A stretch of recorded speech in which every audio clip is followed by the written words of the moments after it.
India and the post communist countries. Her chapter के अंदर जैसे हमने India and the cold war देखा था, मैंने आपको बताया था ये बुक इंटरनेशनल सिनेरियो की तरफ काफ़ी ज़्यादा आपको एक ब्रॉड ओवरव्यू की पिक्चर देती है, लेकिन ये बुक का मेन मकसद यही है कि हर एक स्टोरी को इंडिया के साथ कनेक्ट करना, इंडिया की पॉलिटिक्स के साथ कनेक्ट करना। तो हम ये देखेंगे जो यूएसएसआर के जो रिपब्लिक्स थे, जो 15 रिपब्लिक्स जब टूट कर 25 दिसंबर 1991 के बाद जब वो सेपरेट कंट्रीज़ बन गए, यूएसएसआर का कंप्लीट तरीके से डिसइंटीग्रेशन हो गया, इंडिया ने सबके साथ कैसे रिलेशंस मेंटेन करे। और particularly we are more interested, या फिर हम ऐसा कहें कि दिस बुक और examiner is more interested in knowing post communist countries के साथ रिलेशंस, लेकिन मोस्ट पर्टिकुलरली इंडिया और रशिया के रिलेशंस, जो कि अभी तक हम लोग बोलते थे इंडिया और यूएसएसआर के रिलेशन। अब यूएसएसआर तो रहा नहीं, तो यूएसएसआर की जगह रशिया लेने वाला था। तो मेन हम लोग कंसर्न क्योंकि रशिया से ही है, बिकॉज हमारी नज़रों में it was still a very important and crucial power in the world politics. तो हमें उसके साथ रिलेशन मेंटेन करने की ज़रूरत थी। ये टॉपिक काफ़ी ज़्यादा लाइट है, आप आराम से इसको सुन सकते हो, इसमें ज़्यादा आपका बर्डन नहीं आएगा, लेकिन इससे क्वेश्चन निकलता है। कभी कभार if you are lucky enough then your charm can work in your favour. 6 marker के क्वेश्चन यहाँ से आ जाते हैं, and that can be your very happy go lucky day, because in that scenario you can score very brilliant and extract maximum marks out of the examiner's pen. ठीक है, ये चीज़ आप कर सकते हो। तो हर एक टॉपिक कहने का मतलब ये है, every topic is utmost precious, it has its own value और ओन वर्थ। आप कुछ भी सोच कर just by the sake of neglecting attitude you cannot just skip certain pages और सर्टेन टॉपिक्स। ठीक है,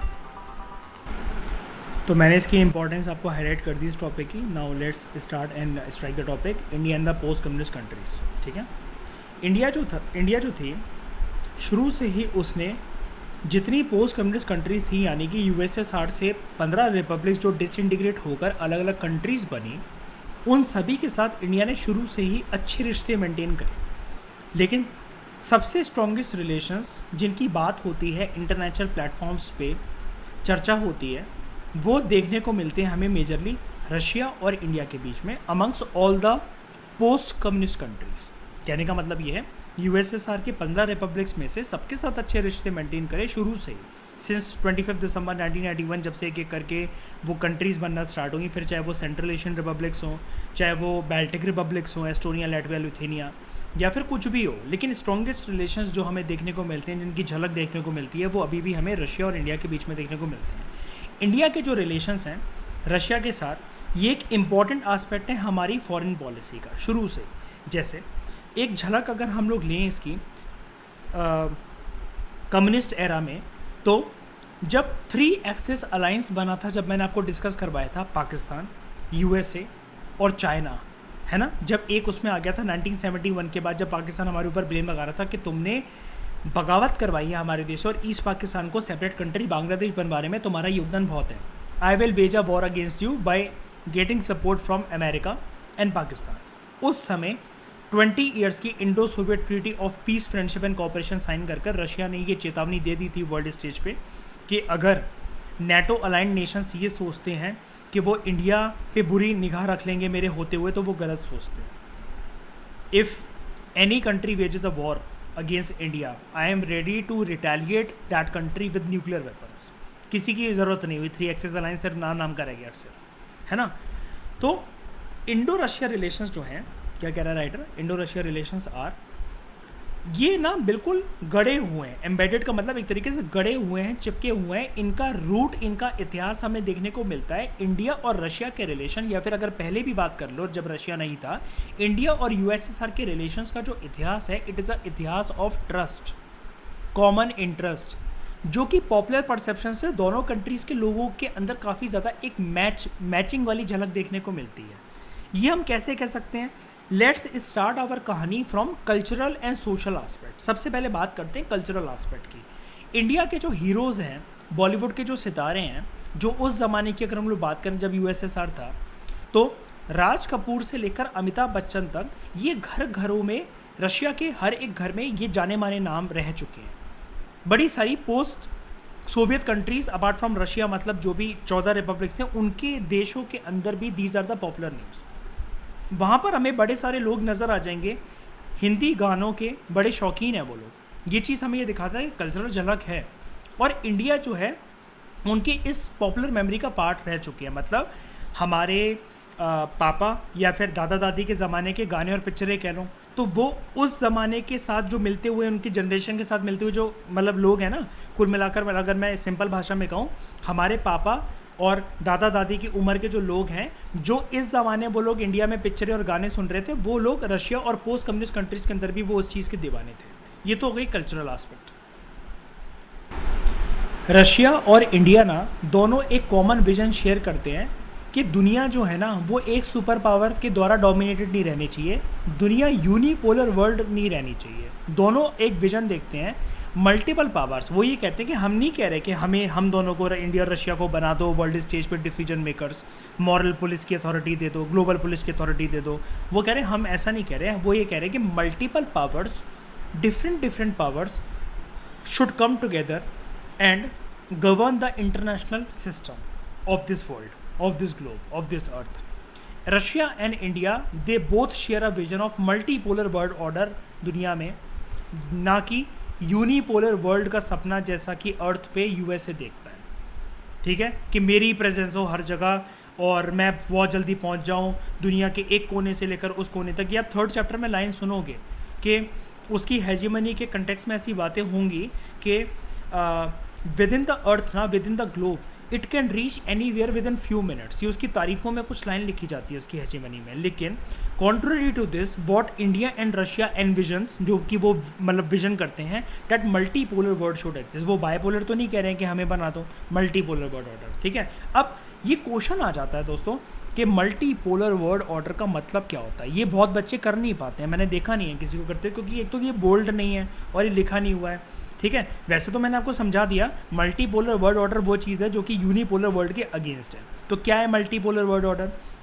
मल्टीपोलर वर्ल्ड ऑर्डर एक ऐसा वर्ल्ड का ऑर्डर है जिसमें हमें बड़ी सारी पावर्स को एग्जिस्टेंस में नज़र आती हैं in the international system, in the collective security, in which an attack on any one country is regarded as a threat to all the countries and requires a collective response। देख रहे हो, जैसे जो NATO का vision था, तो NATO के vision को ट्रांसफर कर दिया गया है कि डिफरेंट कंट्रीज आए, वो एक कंट्री के द्वारा, 2 कंट्री के द्वारा इंटरनेशनल आर्किटेक्चर गवर्न नहीं होना चाहिए।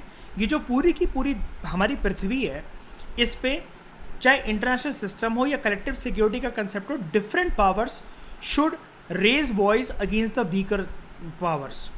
ठीक है, कलेक्टिव सिक्योरिटी का फंडा है कि अगर किसी पे भी एक पे अटैक हुआ तो सारे मिलकर एक कलेक्टिव रिस्पॉन्स दें, ग्रेटर रीजनलिज्म हमें देखने को मिले, इंटरनेशनल कॉन्फ्लिक्ट्स का एक तरीके से पीसफुल तरीके से सेटलमेंट हो, नेगोशिएटेड सेटलमेंट हो थ्रू एन एग्रीमेंट्स वगैरह, ना कि थ्रू वॉर्स या फिर न्यूक्लियर वेपन की धमकी देना या फिर वर्ल्ड वॉर की धमकी देना।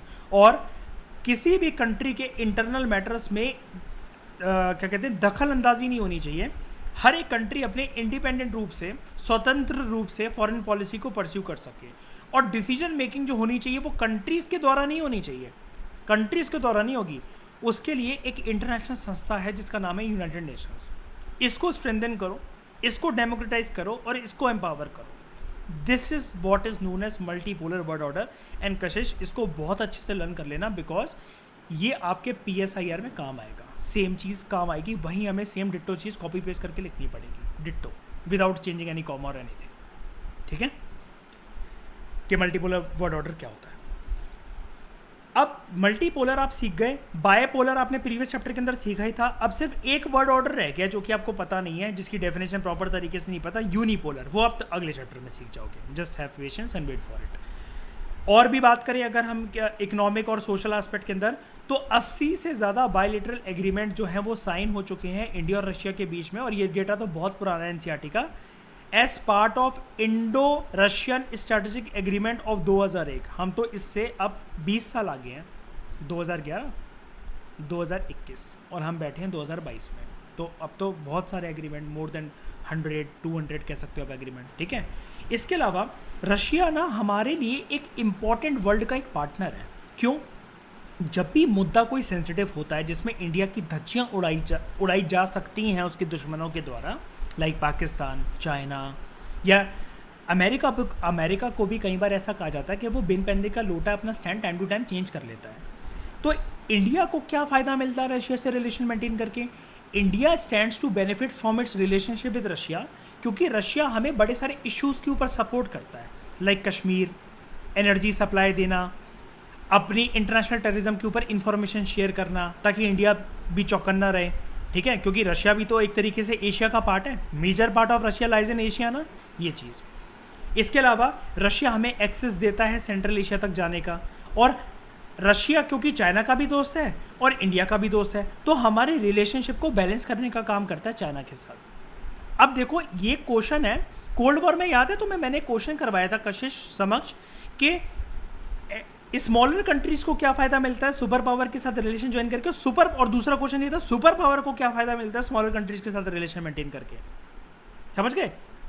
ये क्वेश्चन भी यहां पर ऐसा आ सकता है कि अभी हमने क्या पढ़ा, इंडिया को कैसे बेनिफिट मिलता है रशिया के साथ रिलेशन मेंटेन करके, अब रशिया को क्या फायदा है इंडिया के साथ रिलेशन मेंटेन करके। तो देखो अब मैं रशिया वाला एंगल पढ़ाने जा रहा हूँ, ये मैंने करा हाईलाइट, और यहाँ से बात शुरू होगी कि रशिया को क्या फ़ायदा है भारत के साथ रिश्ते निभाकर। रशिया इस रिलेशनशिप से बेनिफिट करता है बिकॉज इंडिया जो है ना दुनिया की सेकेंड लार्जेस्ट आर्म्स मार्केट है रशिया के लिए। रशिया के जितने हथियार हैं सेकेंड लार्जेस्ट बायर उसका इंडिया ही है, इंडिया ही खरीदता है।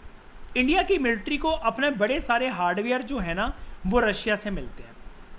इंडिया में क्योंकि ऑयल की बहुत किल्लत रहती है और इंडिया एक ऑयल इंपोर्टिंग कंट्री है, तो रशिया एक बहुत इंपॉर्टेंट पार्टनर हमारे लिए साबित होता है इंडिया के लिए। और रिपीटेडली जब हमारे देश में ऑयल क्राइसिस आया, जैसे 1991 के एलपीजी रिफॉर्म्स के टाइम पर भी हमारे देश में ऑयल क्राइसिस था, तो रशिया रिपीटेडली हमारी हेल्प करने, हमें असिस्टेंस देने चला आया है टाइम टू टाइम। रशिया ने ये दोस्ती कायम रखी है और ये चीज़ सिद्ध करी है।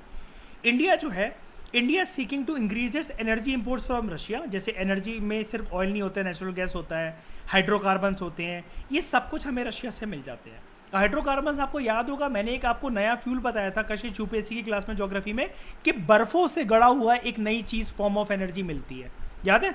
तो सारे लोग एंटार्क्टिका को टारगेट कर रहे हैं कि क्यों ना एंटार्क्टिका की तरफ चला जाए, वही है हाइड्रोकार्बन से। याद आया थोड़ा बहुत? मैंने बताया था कि भाई पेंगुइन्स को भी, भाई उनके देश को भी वो नहीं रहने दिया जहाँ पेंगुइन्स हैं बेचारे, उधर भी सारी कंट्रीज़ मतलब वो कर रही हैं ताकि हम बर्फ़ों के नीचे जो हाइड्रोकार्बन्स गड़ा हुआ है कि हम उससे फ्यूल एक्सट्रैक्ट कर सकते हैं। तो अब हर एक कंट्री का टारगेट ऐसी बर्फीली जगह हो गई हैं लाइक एंटार्क्टिका, है ना? तो इंडिया जो है, India seeking to increase energy imports from Russia and republics of Kazakhstan and Turkmenistan. जो कॉपरेशन होता है हमारा इन सारी रिपब्लिक्स के साथ, कजाकिस्तान, तुर्कमेनिस्तान, रशिया वगैरह, वो हमने बड़े सारे पार्टनरशिप साइन कर रखी हैं और हमने इन्वेस्टमेंट कर रखी है इनकी ऑयल फील्ड्स वगैरह में। रशिया एक इम्पॉर्टेंट है, रशिया काफ़ी इंपॉर्टेंट पार्टनर है इंडिया के न्यूक्लियर एनर्जी प्लान्स के लिए। बड़े सारे न्यूक्लियर पावर प्लांट्स में जो हमें यूरेनियम, थोरियम, प्लूटोनियम, ये नाम होते हैं, मतलब न्यूक्लियर एनर्जी को चलाने के लिए ये कुछ केमिकल्स के नाम होते हैं, थोरियम, यूरेनियम, प्लूटोनियम, ये सारी चीज़ें हमें रशिया से मिल जाती हैं। और रशिया इसके बाद हमारे स्पेस इंडस्ट्री को भी काफ़ी ज़्यादा हेल्प करता है, लाइक हमारे इसरो को और DRDO को, defence research and development organisation and India's space research organisation. For example, जब हमें क्रायोजेनिक रॉकेट की ज़रूरत थी, ये चीज़ याद रखना, मैं आपको पढ़ाऊंगा कशिश साइंस एंड टेक की क्लासेस के अंदर यूपीएससी में कि क्रायोजेनिक रॉकेट क्या होता है, हाइपरसोनिक, सुपरसोनिक रॉकेट क्या होते हैं। जब हमें क्रायोजेनिक रॉकेट की ज़रूरत थी तो रशिया ने हमें दिया था, और रशिया और इंडिया ने काफ़ी ज़्यादा साइंटिफिक प्रोजेक्ट्स के ऊपर कोलैबोरेशन दिखाई है। तो एक चीज़ आपको नज़र आ गई ना साफ तरीके से, जितनी ज़रूरत इंडिया को रशिया की है ना, रशिया को भी उतनी ही है इंडिया की। इसलिए दोनों कंट्रीज़ के बीच में काफ़ी ज़्यादा अच्छे रिलेशन है। सबसे ज़्यादा तो कि रशिया की GDP में मदद हो जाती है, क्योंकि सेकेंड लार्जेस्ट आर्म्स मार्केट है। जितने भी बंदूकें, तोपे, मिसाइलें, कुछ रॉकेट्स वगैरह जो कि रशिया प्रोड्यूस करता है, कोई खरीदे ना खरीदे, भारत बैठा है खरीदने के लिए। ये चीज़ है, हर एक एंगल के हमने रिलेशन जाने, ये काफ़ी इंपॉर्टेंट, इसलिए आपको बता रहा था 6 मार्कर का ये आ सकता है। उसके बाद अब एग्जामिनर कुछ ना बड़े संकी होते हैं, वो आपको एक क्वेश्चन ना काफ़ी ज़्यादा ऐसा डिटेल में लिखने को दे सकते हैं कि आपका पेन ही ना रोके उस आंसर के अंदर और आपको काफ़ी ज़्यादा बड़ा आंसर लिखना पड़े। हमने कहानी किससे स्टार्ट करी, टॉपिक हमारा क्या था, India and the post communist countries, और ये कहानी डायरेक्टली स्टार्ट हो जाती है कि इंडिया ने सबके साथ USSR के जब डिसइंटीग्रेट हो गए, रिपब्लिक सेपरेट कंट्री बन गई, सबके साथ अच्छे रिश्ते निभाए, लेकिन फिर भी स्ट्रॉन्गेस्ट रिश्ते जो देखने को मिलते हैं वो इंडिया और रशिया के बीच में देखने को मिलते हैं। लेकिन भाई तब के रिश्तों का क्या, जब रशिया ना था और वो यूएसएसआर था, तब क्या? तो देखो ये बैकग्राउंड आपको यहाँ देखने को मिलता है। कभी कभार एग्जामिनर ऐसे कह सकता है आपसे, highlight the importance of India and USSR relations and how these relations have taken a new angle when USSR disintegrated and emerge as Russia on the international stage. तो आप समझ पा रहे हो ना कि क्वेश्चन का मतलब क्या? एक पार्ट आपका पुराना वाला जब वो यूएसएसआर था तब इंडिया और यूएसएसआर के रिलेशन, फिर जब वो रशिया बना तो इंडिया एंड रशिया के रिलेशन। हमने इंडिया एंड रशिया का तो देख लिया, फास्ट फॉरवर्ड करके तो देख लिया, चलो थोड़ा सा फ्लैशबैक देखते हैं, बैकग्राउंड देखते हैं, ठीक है? ये लास्ट टॉपिक है हमारे इस बुक का, India and the USSR relation. ये बहुत टीचर, मैं बता रहा हूँ आपको, 99.99% टीचर ये नहीं टच करवाते हैं, वो इस चीज़ के ऊपर एम्फसाइज नहीं करते हैं, बच्चों को लर्न करना चाहिए। क्वेश्चन आ चुका है और क्वेश्चन आएगा, आता रहेगा, ठीक है? और वापस बोर्ड अपने उसी फॉर्मेट में लौट चुका है 100 मार्क्स के पेपर की फॉर्म में, ठीक है? तो हम लोग पढ़ते हैं इंडिया और यूएसएसआर के रिलेशन। इंडिया और रशिया के तो हमने देख लिया। इसका मतलब हम लोग कहानी स्टार्ट कर रहे हैं अपनी ये वाली 25 दिसंबर 1991 के पहले इंडिया और यूएसएसआर कैसे रिलेशन शेयर करते थे।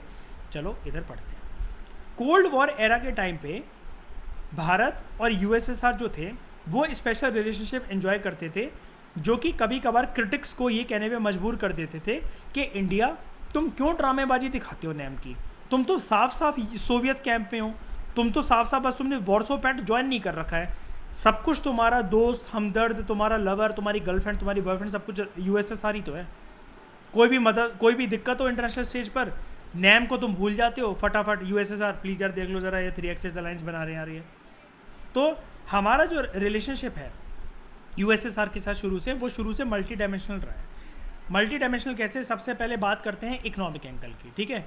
सोवियत यूनियन जो है, सोवियत यूनियन ने हमें असिस्टेंस दी थी जब इंडिया की जो पब्लिक सेक्टर कंपनीज थी, यानी कि सरकारी कंपनी, जैसे एग्जांपल दे रहा हूँ मतलब मैं आपको, कोल अथॉरिटी ऑफ इंडिया लिमिटेड, जो BHEL है, gas authority of India limited, ठीक है, MTNL है, BSNL है, ये सारी पब्लिक सेक्टर कंपनीज़ हैं। तो जब हमारे पब्लिक सेक्टर कंपनीज़ का डिफ़िकल्ट टाइम चल रहा था तो हमें असिस्टेंस दी थी काफ़ी ज़्यादा यूएसएसआर ने, हमें एड दी गई थी, टेक्निकल असिस्टेंस दी गई थी हमारे स्टील प्लांट्स के लिए, लाइक भिलाई के अंदर जो लोकेटेड है, बोकारो के अंदर जो लोकेटेड है, और विशाखापट्टनम के अंदर जो लोकेटेड है।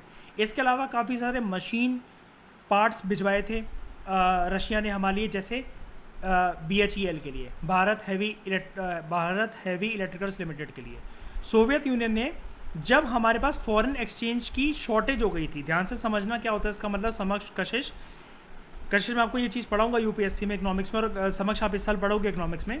जब हमें किसी कंट्री से हम कोई चीज़ इंपोर्ट करते हैं ना, तो डेफिनेटली हमें उसको पे करना है, लेकिन हमें पे ना उस कंट्री को उसकी करेंसी में करना पड़ता है। इसलिए आपने सुना होगा ना, हम बड़े सारे देश में अपने डॉलर्स वगैरह, या फिर दूसरी कंट्री, तो डॉलर्स वगैरह हम अपने पास रिजर्व्स वगैरह मेंटेन करके रखते हैं, ऐसे यूरो वगैरह हम लोग मेंटेन करके रखते हैं, ठीक है, ताकि हमें यूरोपियन कंट्रीज़ को कुछ देना हो। जापान के लिए हम लोग येन मेंटेन करके रखते हैं, चाइना के लिए हम लोग रेनमिनबी एक करेंसी होती है वो मेंटेन करके रखते हैं।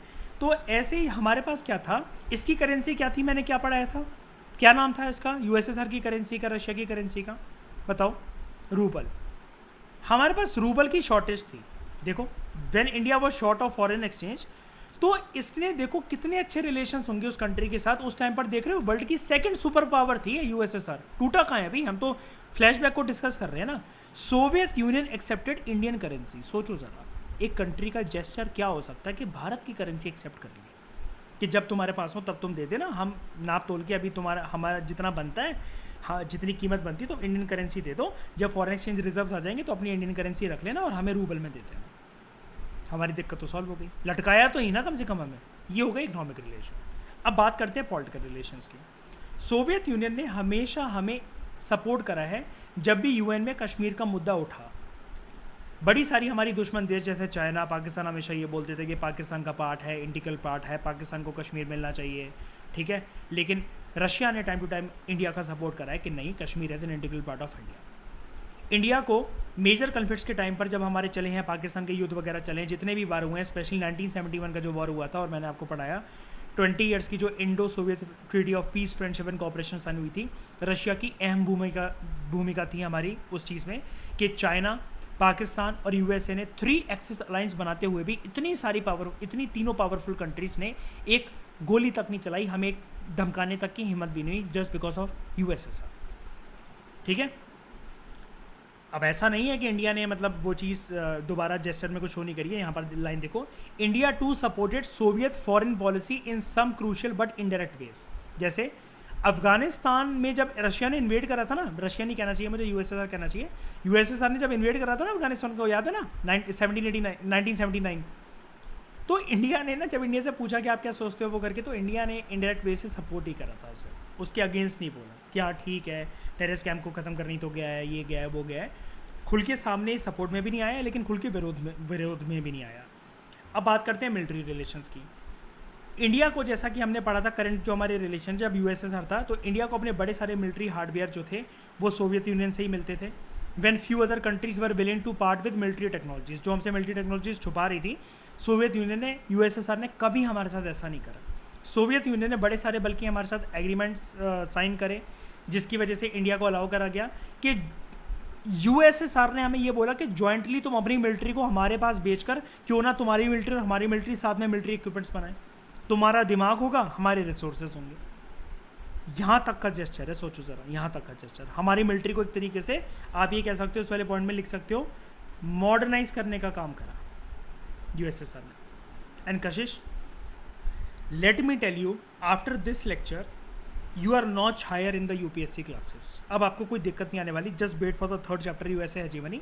फिर जो मैं बार बार आईआर की बातें या जो करंट अफेयर्स में जो इंटरनेशनल मुद्दे चलते रहते हैं ना, अब आपको ज़िंदगी में इनको समझने में कोई दिक्कत नहीं आने वाली। घुमा फिरा के बात इन्हीं सब पे आ जाती है, रशिया यूएसए चाइना, बस घुमा फिरा के। ठीक है, इनको बहुत अच्छे से कवर कर लेना, मेमोराइज कर लेना, टिप्स पे ले आना। कल्चर, लास्ट एस्पेक्ट की बात करते हैं। हिंदी फिल्म्स और जो इंडियन कल्चर थे ये बड़े पॉपुलर थे सोवियत यूनियन में। Large number of Indian writers और जो आर्टिस्ट थे वो यूएसएसआर विजिट करते थे, और कल्चर का एंगल आपको पता ही है, अभी हमने पढ़ा था राज कपूर, अमिताभ बच्चन, इंडिया के गाने काफ़ी ज़्यादा वहाँ पर फेमस, चाहे वो रशिया था चाहे वो यूएसएसआर था।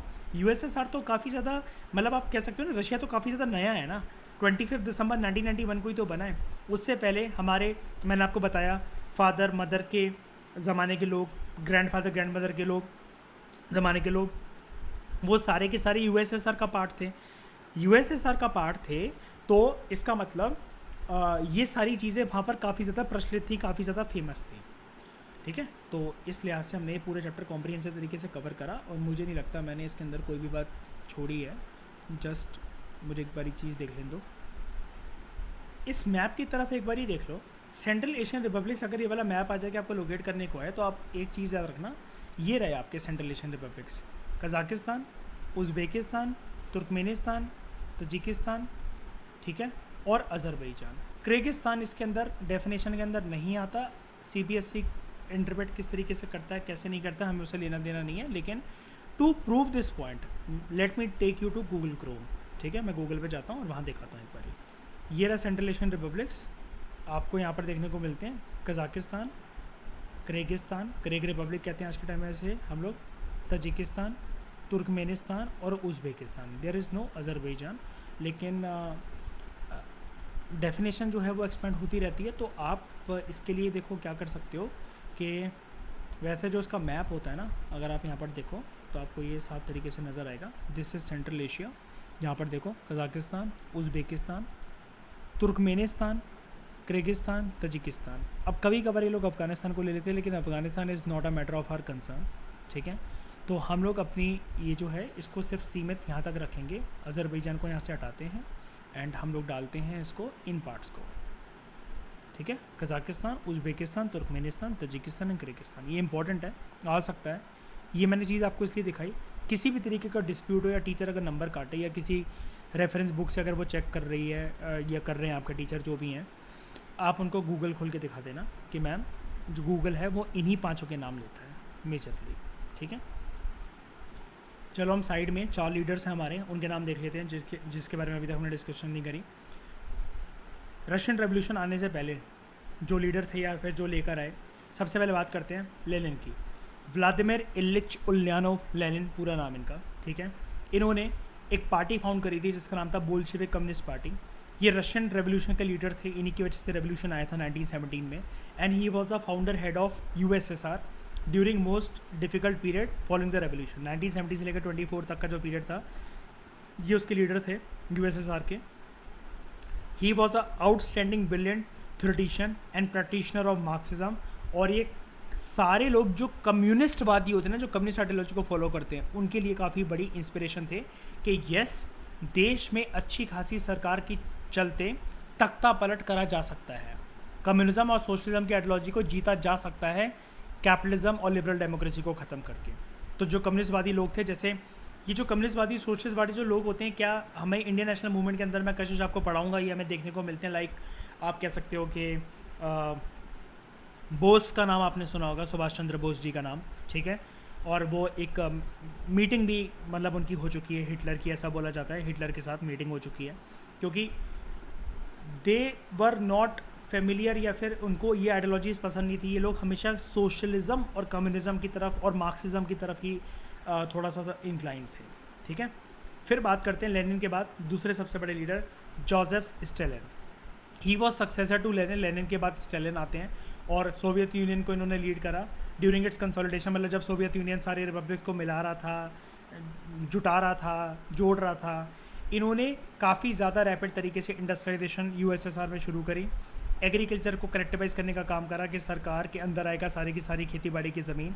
और इनके पास एक क्रेडिट है, he is credited with the Soviet victory in second world war. Second world war में जो मतलब आपको बताइए ना, एलीड पावर जो जीतती हैं, एलीड पावर्स में बहुत सारी पावर्स थी, तो यूएसएसआर भी एक विनर थी। तो यूएसएसआर की साइड से जो विनर था, जो लीड कर रहा था यूएसएसआर को, वो स्टालिन थे, ठीक है। And he is held responsible for great terror of 1930s। Authoritarian थे काफ़ी ज़्यादा अपनी फंक्शनिंग के अंदर, एंड राइवल पार्टीज़ को एलिमिनेट जो करा था ना, और जो सिर्फ एक ही पार्टी रह गई थी यूएसएसआर के अंदर, कम्युनिस्ट पार्टी और Soviet union, multiple party system खत्म हो गया था, वो जोसेफ स्टालिन ने करा था, ठीक है। इसके बाद बात करते हैं निकिता क्रुश्चेव की, जो कि आपने प्रीवियस चैप्टर के अंदर कोल्ड वॉर के टाइम पर देखा होगा, क्यूबन मिसाइल क्राइसिस के टाइम पे। He was the leader of the Soviet Union. He denounced Stalin's leadership style, कि मैं स्टालिन की जो जैसे वो रूल करते हैं मैं उनसे वाकिफ़ नहीं रखता। और इन्होंने कुछ रिफॉर्म्स लेकर आए 1956 के अंदर, और इन्होंने बोला निकिता क्रुश्चेव ने कि हमें पीसफुल तरीके से वेस्ट के साथ कोएग्जिस्ट करना चाहिए, ना कि उनसे लड़ना चाहिए, ठीक है। मतलब यूएसए के साथ रिलेशन अच्छे मेंटेन करने के लिए फेवर में थे ये निकिता क्रुश्चेव। और इनको माना जाता है कि एक जो पॉपुलर रेबिलियन उठ पड़ी थी ना यूएसएसआर में, इन्होंने उसको सप्रेस करा, स्पेशली हंगरी के अंदर, जो इनका एक तरीके से आप कह सकते हो कि रिपब्लिक था। और क्यूबन मिसाइल क्राइसिस के साथ ही एसोसिएटेड है, जो कि हमने प्रीवियस चैप्टर के अंदर देखा था, ठीक है। इसके बाद लास्ट लीडर हमारे जो रह गए हैं वो है Leonid Brezhnev. He is the leader of the Soviet Union. सारे सोवियत यूनियन के लीडर हैं, क्योंकि चैप्टर ही वही है। इन्होंने ही propose Asian collective security system, के पूरे एशिया का जो पूरा का पूरा एशिया है ना, एशियंस को आपस में, एशियन कंट्रीज़ को आपस में नहीं लड़ना चाहिए। अगर एशिया के ऊपर कोई नज़र उठाकर देखता है तो attack on any one country would be regarded as an attack against all the Asian countries. He is associated with detente phase. ये डिटेंट फेस पता है क्या है? Logic of deterrence. ये भी नाम आ सकता है वैसे कि लॉजिक ऑफ डेटरेंस का डिफाइन डिटेंट आ चुका है क्वेश्चन, ये लॉजिक ऑफ डेटरेंस या न्यूक्लियर डेटरेंस भी कह सकते हो आप इसे। डिटेंट का मतलब लॉजिक ऑफ डेटरेंस या फिर न्यूक्लियर डेटरेंस। याद है ना ये सारी चीज़ें कि वो नहीं करना चाहिए, अटैक नहीं करना चाहिए, वरना रिटेलिएशन के लिए सामने वाले के पास इनफ वेपन रहने चाहिए।